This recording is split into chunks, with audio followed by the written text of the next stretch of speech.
Hey, I'm Palaniuk, Elite Series rookie. I'm sitting here at Lake Murray, and I'm going to talk a little bit about the blueback herring spawn. You know, it's been a big key this week, and it's really a low light, early morning type deal, unless you get some cloudy weather and some wind. So I'm going to talk about a little bit of a setup that I use, a few baits that have worked well this week for me. One deal is this Berkeley power bait jerk shad. It looks almost exactly like a herring going through the water. It's got a little bit of a kind of greenish back to it, and it's a little bit of a blue side.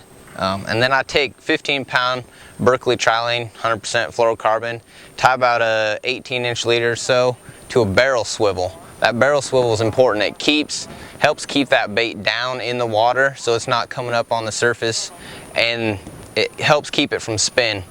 Now, when you rig this bait, you got to make sure that that bait is perfectly straight.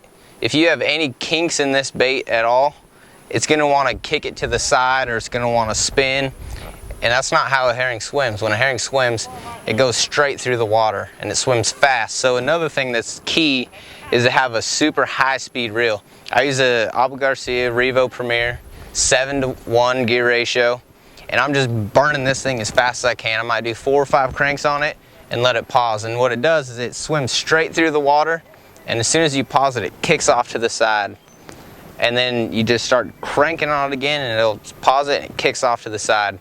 And they'll usually eat it as soon as it pauses and it kicks off to the side.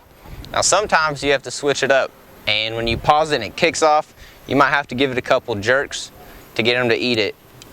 Another thing that works well is in the early mornings, or if you get a lot of wind, is what's called a pencil popper. It's a big bait, and this thing will wear you out.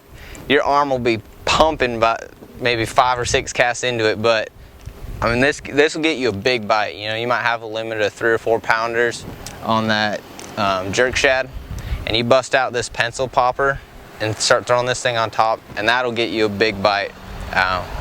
You know, you don't hear a lot about these baits unless it's a herring lake. I don't really know why, but for some reason on herring lakes, this bait works really well. It displaces a lot of water on surface, causes a lot of commotion, so you can get a big bite on that. Give it a try.